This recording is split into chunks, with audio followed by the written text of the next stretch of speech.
The bioscanner's urgent chirping cut through the morning silence of Research Station Kepler 7. Dr. Elena Vasquez pressed her palm against the cool metal surface of the observation deck's viewport, watching the crimson dawn paint the alien landscape in shades of rust and amber.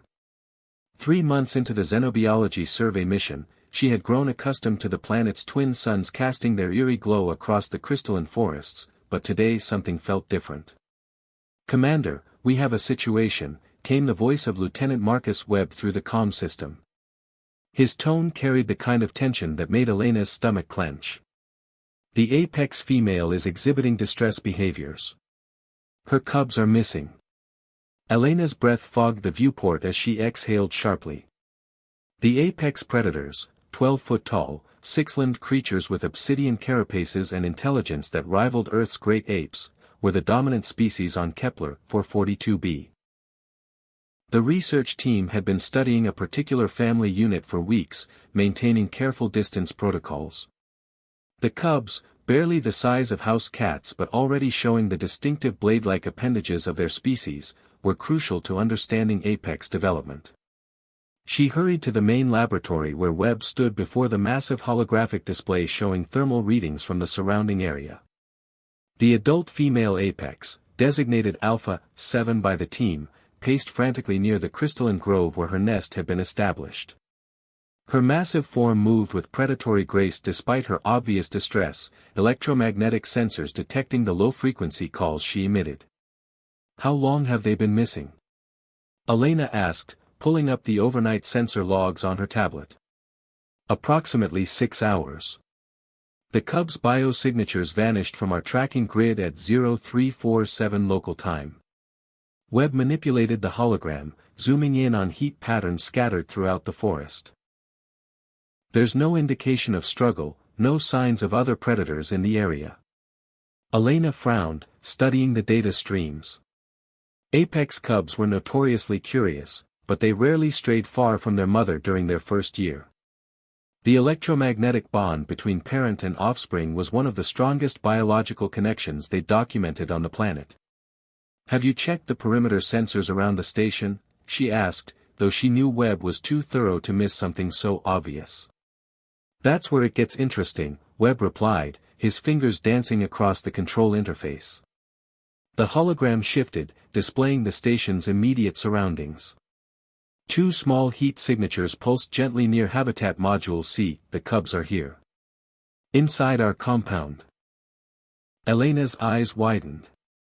The habitat modules were supposed to be impermeable to local fauna, equipped with both physical barriers and electromagnetic deterrents designed specifically to keep apex predators at bay.